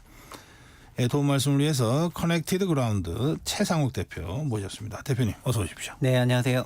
네, 최근에 서울 아파트값 상승 폭이 좀 주춤해졌다는 보도가 있습니다. 어느 정도입니까? 지금 8월이 우리나라 주택시장 가장 과열됐던 그런 기간이고 특히 서울이 그랬는데요. 그때는 주간으로는 0.3%대 상승세가 나왔었는데 현재는 0.1%가 2주 연속 나오고 있거든요. 네. 그래서 0.32에서 0.10이 나오고 있기 때문에 거의 과열 강도가 3분의 1 수준으로 내려왔다 이렇게 보시면 될 것 같습니다. 상당히 좀 안정화됐다고 봐도 됩니까? 아니면 여전히 그래도 상승하고 있는 것 아니냐 이렇게 봐야 돼요? 네, 맞습니다. 소수점 첫째 자리 때까지 나왔을 때는 저희가 다소 과열됐다는 표현을 쓰거든요. 그래서 통상적으로 우리나라 경제 성장률만큼 주택 가격이 올라갈 때가 가장 안정화됐다고 하는데 그때가 0.05, 0.06 이 정도 수준인데 0.1이 나온 건 첫째 자리 때 이제 강세가 나온 거여가지고 여전히 약간은 높은 수준의 상승을 보이고 있다 그렇게 말씀드릴 수가 있을 것 같습니다. 조금은 상승세를 더 잡아야 된다 이런 말씀이시네요. 그런데 전국으로는 또 마이너스세가 나오고 있거든요. 전국적으로는? 네, 그래서 예. 올해 그냥 서울 수도권이 강세였고 그 중에서도 서울이 강세고 그 안에서도 소위 고가 아파트 위주로 초강세가 나왔었는데 이게 완화가 되는 그런 국면에서도 여전히 전국은 마이너스이고 이제 서울에서는 일부 첫째 자리 강세가 나오는 걸 보면은 여전히 양극화된 시장이 그대로 쭉 가고 있는 것으로 보실 수 있을 것 같습니다. 그러면 이거를 잘 가려서 보지 않으면 정책이 엉뚱한 정책이 나올 수도 있겠네요. 네. 서울의 고가 아파트 중심으로 오른다고 해서 이거 잡아야 된다고 그러고 전국적으로 잡아버리면 더 죽잖아요. 그게 지금 주택시장 오래 보신 전문가분들이 정부의 이구동성화하는 말이 그런 거거든요. 네. 그리고 사실 한은에서도 여러 가지 그런 발언을 하셨는데 저희가 주식 지수로 설명을 하면은 더 와닿을 수가 있습니다. 21년도 말에 그때 자산시장이 가장 호황기 때 한국 코스피도 3,300 지수 기준으로 3,300이었는데요. 네. 서울도 전체로 서울 아파트 시장도 실거래 지수로 보면은 2021년 말이 190으로 가장 높았었고 현재는 지수가 170이니까 지수 기준으로 보면은 10% 내린 거고 증시로 환산하면은 마치 3,000에서 2,700이 된 것입니다. 그래서 3,000에서 2,700이 됐는데 우리가 지수가 올랐다 얘기하지 않는 건데요. 다만 그 개별 종목들을 보면은 네. 그 중에서 어떤 기업들은 21년 대비 너무나 큰 폭으로 올라버렸고 사람들은 그런 것만 보다 보니까 주식시장이 크게 올랐나 보다. 과열됐구나. 네, 이렇게 생각할 수 있는데 개별 기업들 주가는 처참하거든요. 그래요. 네, 현재 미분양이 됐던 여러 가지 부분에서 그러니까 정부의 이제 하는 이런 제언들을 전문가들이 하는 말을 종합해 보면은 소위 강남 부동산 시장은 부동산이 아닌데 강남 부동산 시장 잡겠다고 규제책을 너무 세게 냈다가 이제 지방이라든가 광역시 부동산 시장이 소위 더 안 좋아질 수가 있으니까 좀 가려서 낼 필요가 있다 그런 얘기들을 하고 있습니다. 그렇죠. 예. 자, 이게 아파트 매매값 이게 상승이 안 된다는 게 아니라 상승이 되는데 그 상승 폭이 좀 줄었다, 네. 둔화됐다 이런 뜻인데요. 네. 전세 월세도 그럼 같이 움직입니까?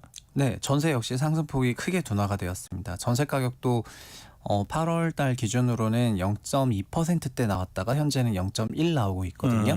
그래서 전세 가격 역시 이것도 전국은 마이너스지만 서울 수도권 특히 그 안에서 이제 플러스인데 보통 보시면은 매매랑 전세가 좀 다르게 가는 거라고 생각하시는 분도 일부 있는데요. 네. 뭐 자금력이 있으신 분이 주택시장 약세일 때 매매를 선택하지 않고 좀 전세로 갔다가 시장이 좀 더 빠지면은 매매를 선택하지 않냐 이런 생각을 하시면서 매매 전세가 서로 이제 상보적으로 움직인다 생각하시는 분이 계신데 사실은 전세하고 매매는 우리나라 주택시장 역사 긴 역사에서 늘 동행을 해왔거든요. 그래서 전세 가격이 올해 유난히 강세였고 그에 따라서 매매가도 큰 폭의 강세가 나왔었고 지금은 전세 시세가 안정화가 되면서 매매 시세가가 안정화가 되고 있습니다. 네, 네. 그 아시겠지만 통상적으로 20년 7월 달에 임대차법이 최초로 제정이 됐었고요. 그게 24년 7월이니까 4년 된 거잖아요. 네.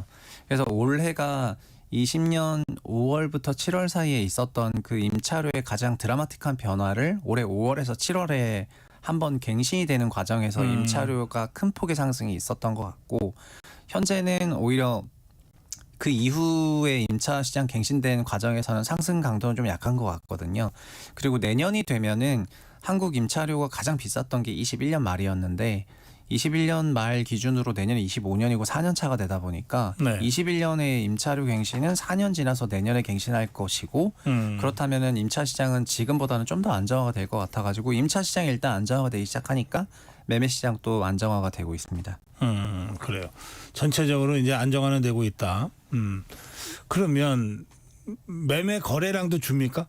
네, 매매 거래량도 이것도 동일합니다. 그러니까 다 연결되어 있습니다. 예. 매매 거래량도 7월에는 서울시 기준으로 말씀드리면 거의 9천 건에 육박할 정도로 작년은 생각해 보시면은 서울 1, 2월에 작년에 월 1,000건 거래됐거든요. 예. 근데 평년 정도라면은 월에 5,000건 정도는 거래가 되는데 올해 7월에는 8,000건, 9,000건 거래됐으니까 평 달에 2배 정도 되는 과열이 있었고 8월에도 6,000건대가 나왔고 근데 그 감소폭을 보면 또 30%씩 빠진 거잖아요. 9월에는 뭐 5,000 언더가 나올 것 같은데 이렇게 좀 다시 평달로 돌아가고 있고요.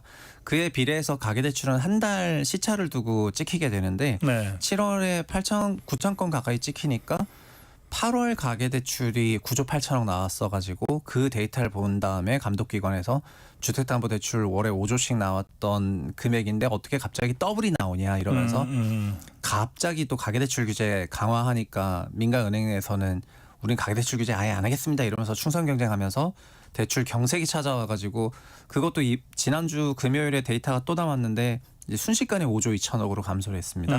그래서 시차를 두고 다 이렇게 영향을 받고 있는 거가 점점 평달 수준으로 돌아가고 있다. 이런 상황입니다. 그러니까 아파트 가격이 가파르게 상승할 때는 오히려 더 오를까봐 빨리 사야 되겠다고 하는 그 매매 물량이 더 많아진다. 이렇게 이해를 하면 됩니까? 네, 통상적으로 예. 매수자가 생각하는 그 가격대에서 결국에는 매도 매수자가 이제 거래를 성사시키는데요. 예.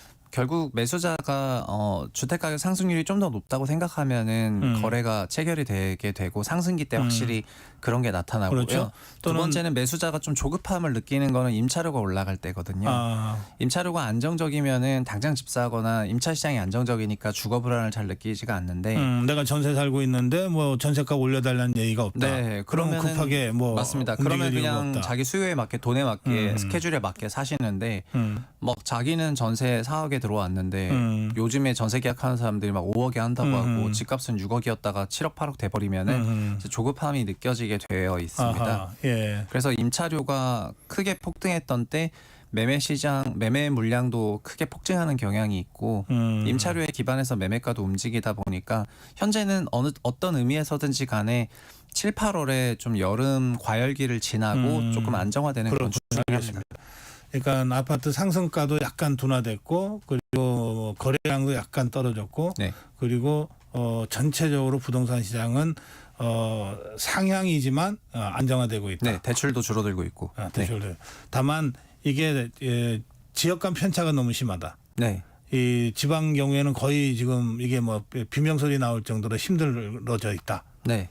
지방은 뭐 매매 시세, 전세 시세, 거래 시세, 대출 거의 모든 부분에서 평년을 하회하고 있고 침체 중이라고 보시면 좋을 것 자, 같습니다. 그럼 이 상황에서 정부가 이게 부동산 시장이라고 하는 게 막 과열돼도 안 되지만은 죽어도 안 되잖아요. 네. 적정하게는 이제 이게 활성화돼 있어야 되잖아요. 약간의 뭐 안정적인 상향세, 뭐 그게 적어도 물가 상승률만큼은 네. 집값도 올라가면서 거래도 어느 정도는 활성화되는 이게 제일 바람직한 거 아닌가요? 네, 가장 일반적으로 그래서 아주 긴 장기 시계로 보면은 그냥 우리나라 주택 가격하고 한국 경제 성장률은 아주 그냥 정상관 할 정도로 이제 붙어 있거든요. 그리고 GDP 성장률만큼 주택 가격이 올랐을 때 개인 가게가 느끼기에는 주택 시장 부담이 덜한 것은 이제 우리 가구도 소득 증가율만큼 올라간다고 보는 거기 때문에 아하, 예. 그래서 어느 정도는 늘 구매력이 있다고 보셔야지 될 것 같습니다. 야, 그러면 이제 그걸 만들기 위해서 정부가 여러 가지 정책을 쓰는 거잖아요. 네네. 때로는 돈을 풀기도 하고 금리를 낮추기도 하고 때로는 조이기도 하고 지금은 어떤 정책이 필요한 때입니까? 이거는 이제 저는 이 부분에서 좀 금융 당국의 실기가 하나 있었던 것이요. 그러니까 이번 10월 금융통화위원회 때 기준금리를 25bp 낮췄고 네. 그리고 아마 내년에도 이제 한국은행 기준금리는 뭐 최소 50에서 75bp 정도 더 낮아질 거라고 이제 생각을 하고 있는데 근데 그런 과정에서 시장에서는 금리를 낮추면 부동산 가격이 부양이 되니까 이게 불량 정책 아니냐 겨우 약간 안정화가 되고 있는데 또 금리를 낮춰버리면은 다시 또 올라간다. 불붙지 않냐 뭐 이런 말씀들을 하고 있는데 사실은 우리가 기준금리가 변하면서 대출 상품 금리가 변했던 거는 2020년부터 2022년까지는 좀 같이 움직였었는데요. 금리 낮추면 대출금리도 낮아지고 금리 높이면 대출금리도 올라가고 했었는데요.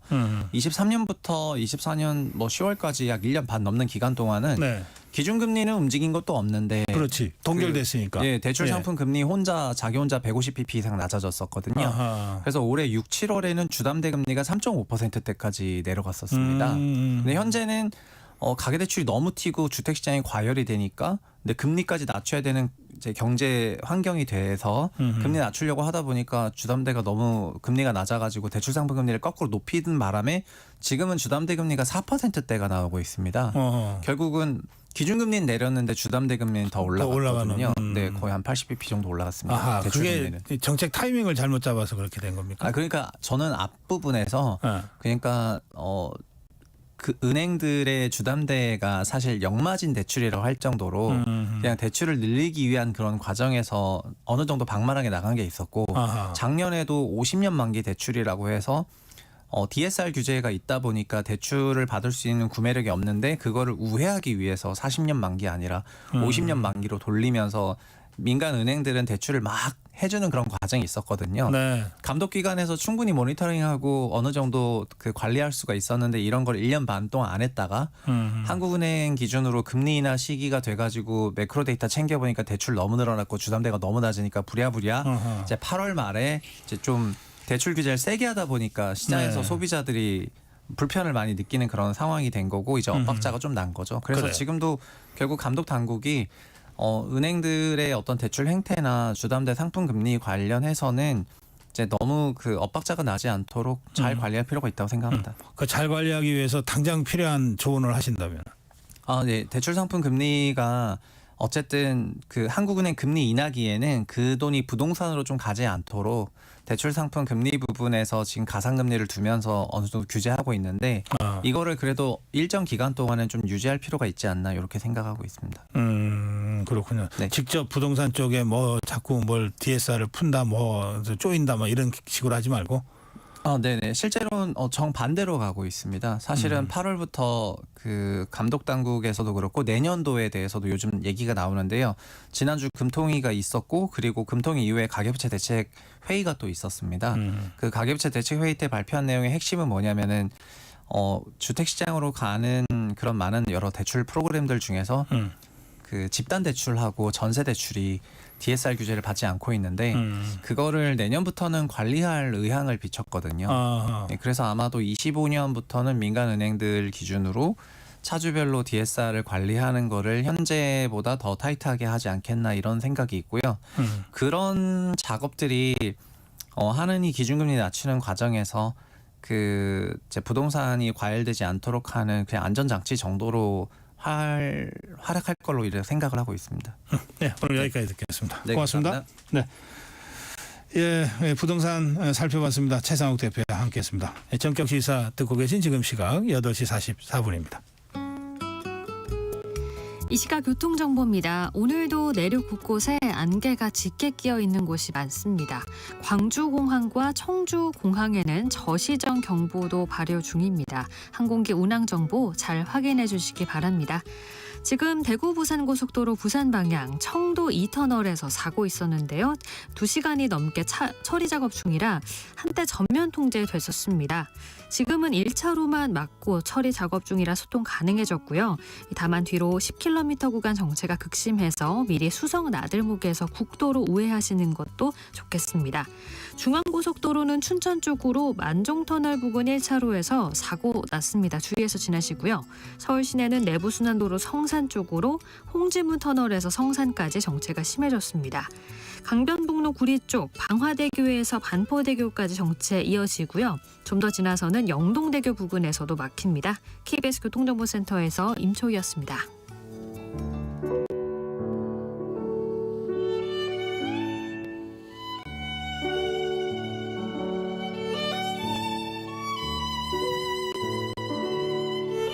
네, 매주 목요일 문화 이슈를 다루드립니다. 문화 이슈 김원식 평론가입니다. 어서 오세요. 네, 안녕하세요. 어제 국감은 완전 뉴진스 한일감이었습니다. 네, 그렇습니다. 웃지 못할 풍경들도 나오고 했는데 어땠어요? 네. 그래서 뭐 국감장에서는 한이의 인기, 뉴진스 인기가 오히려 더 반대로 증명됐다라고 생각이 드는데 그렇지만 정작 한이는 좀 심각했고 감정이 북받쳐 오르기도 했습니다. 좀 울먹였다 그러대요. 증언하면서. 그래서 어떤 일들이 있었는지에 대해서 이제 육성으로 공개한 적은 없었는데 이제 그런 부분들이 좀 공개가 됐죠. 그래서 데뷔 초반부터 하이브 높은 분들을 맞췄는데 인사를 한 번도 받지 않았다라는 건데 여기서 특정 사람을 이제 지목하지는 않았지만 아마 이 높은 분이 방시혁 의장 아니냐 이런 추측이 일단 나왔고요. 그래서 우리가 이제 아시다시피 이 뉴진스의 총괄 프로듀서인 민희진 어데오 대표와 방 의장 사이에 이제 갈등이 있고 그런 상황에서 뉴진스 푸저접했다는 의혹이 나왔는데요. 네. 여기에 관련돼서 이제 한희 씨는 따돌림 의혹뿐만 아니라 회사 내에서 느낀 분위기, 최근에 벌어진 일들, 또 하이브 직원들이 블라인드 앱에서 뉴진스를 욕한 것을 볼 때 회사가 저희를 싫어한다는 확실히 생겼다 이렇게 언급을 했습니다. 네. 그럼 왜 이렇게 싫어하느냐라는 질문에 대해서는 다른 길로 데뷔를 했기 때문이다. 원래 있는 회사에 정해진 길과 저희는 다르게 데뷔했는데 이 잘 돼서 자꾸 저희를 낮추시려고 하는 행동이라고 생각한다. 그 때문인 것 같다라고 했습니다. 그래서 원래는 이제 어도어를 통해서 이렇게 데뷔하는 게 아니고 다른 기획사를 통해서 레이블을 통해서 데뷔하라는 그런 게 있었는데 이걸 따르지 않았던 측면부터 이제 갈등이 불거졌다라는 이야기를 하고 있었습니다. 어제 국감장에 나온 한이는 뉴진스 멤버 한이는 베트남계 호주 국적의 멤버라고. 그렇죠. 이중 국적을 가지고 있고 그래서 한국에 대해서 굉장히 우호적인 감정을 가지고 있죠. 베트남 기본이 그렇기 때문에 그리고 또 이제 호주에서 자랐기 때문에 자기 표현을 이제 적극적으로 하는 측면이기 때문에 어제 국감장에 나왔다라는 점을 생각하실 수 있겠습니다. 네, 근데 하이브 쪽에서 나온 김주영 대표요? 예. 완전히 다른 얘기를 했습니까?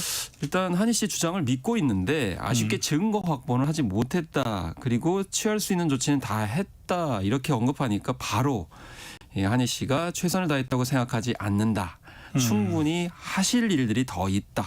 애초에 저희를 계속 지켜주겠다고 말씀하셨는데 저희를 지키려면 싸워야 한다. 그런데 싸울 의지도 어떤 조치를 취할 의지도 없는데 최선을 다하셨다고 할 수는 없는 것 같다. 이렇게 직격을 했습니다. 그러자 이제 김 대표는 현재 상황에서는 당사자 간 서로의 주장이 엇갈리는 부분이 있어서 사실 확인을 하는 것이 중요하다. 그래서 진행 중인 노동청 조사에 성실하게 협조해서 사실관계를 명확하게 파악하겠다. 이렇게 밝힌 입장인데 막판에 이제 한희 씨가 울음을 터뜨렸습니다. 그래서 법이 이 세상의 모든 문제를 해결해주지 못하는 건 알지만 인간으로 존중하면 직장 내 괴롭힘과 따돌림 문제는 없을 것이다. 그래서 인간적인 대우, 처우에 대한 문제지 법으로 가는 것은 적절하지 않지 않느냐 이렇게 언급을 하게 됐습니다. 자, 그런데 이제 이게 직장 따돌림 이제 이런 이슈기 때문에 환노위에서 이제 부른 건데, 그런데 이런 뉴진스 멤버 또는 아이돌 그룹 또는 연예인들이 이게 직장 따돌림은 원래 근로기준법상의 노동자들을 보호하기 위한 건데, 네. 그게 노동자 신분이냐에 대한 아주 근원적인 문제 제기가 좀 있는 것 같아요. 그렇죠. 그래서 괴롭힘 금지 조항은 근로계약을 맺은 근로자에게 해당이 되는데 네.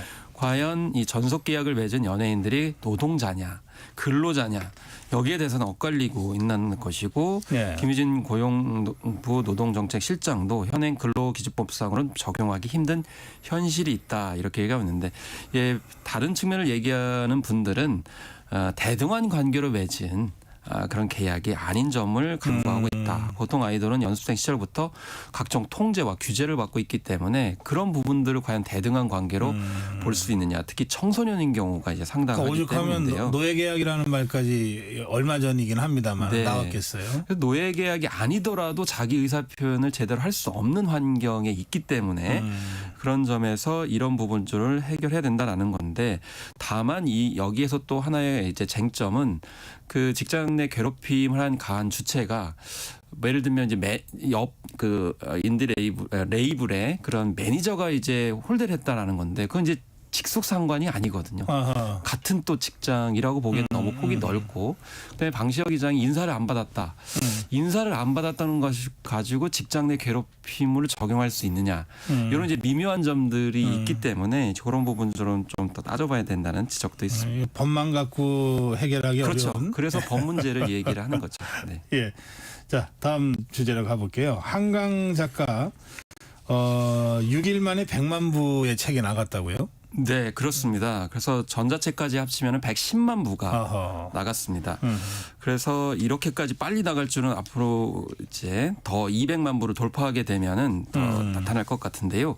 그래서 출간이나 수상 후 이처럼 빠른 속도로 판매량이 증가한 것은 보기 드물다. 그래서 무라카미 하루키의 1Q84가 2009년에 나왔을 때 8개월 걸렸거든요. 100만 부 하는데. 예. 근데 이제 이건 2권짜리고 이번에 이제 그 한강 작가의 책은 이제 4종류를 이제 합쳐가지고 이렇게 나가기 때문에 뭐 기계적으로 비교할 수는 없습니다만은 어쨌든 지금 뭐 수십만 부씩이 판매가 되고 있는데, 예를 들면은 뭐 채식주의자 같은 경우에도 뭐 40만 부, 소년이 온다 같은 경우에도 40만 부. 약간 소년이 온다가 앞서갑니다. 그 이유는 뭐냐면 채식주의자 같은 경우는 맨 북커상 맞을 때 많은 분들이 사셨어요. 많이 또 알려졌고, 그다음에 이번에 소년이 온다 같은 경우는 노벨위원회에서 좀 언급을 했어요. 역사적 트라우마에 저항한다 뭐 이런 표현이 있었는데, 이 사건을 다룬 이제 작별하지 않는다 같은 최근작이기 때문에 아마 소년이 온다 5.18을 다뤘기 때문에 이 책이 주목을 많이 받는 것 같습니다. 근데 뭐 책방이야 팔면 되는데 이 인쇄소가 이걸 찍어낼 능력이 있다는 게 대단해요.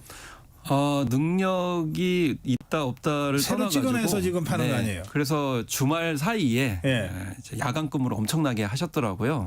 그래서 이제 여러 이제 인쇄소에서도 굉장히 바쁜 하루 보냈는데, 이제 직원들은 굉장히 기쁜 마음으로 고통을 뭐 즐겼다라고 표현하면 좀 이상합니다만, 그래서 왜냐하면 종이책이 디지털 시대에 많이 외면을 받았기 때문에 모처럼 인쇄소에 밤은 밝아서 기분도 좋았다는 건데, 이게 이제 좀 더 많이 지속됐으면 좋겠다라는 바람을 이제 인쇄소 직원들이 이제 밝히기도 했습니다. 100만 부면은 종이가 어느 정도 들어가나요? 종이가 이제 지금 추산된 것은 50만 권을 출판할 경우에는 300톤 정도가 필요하고요.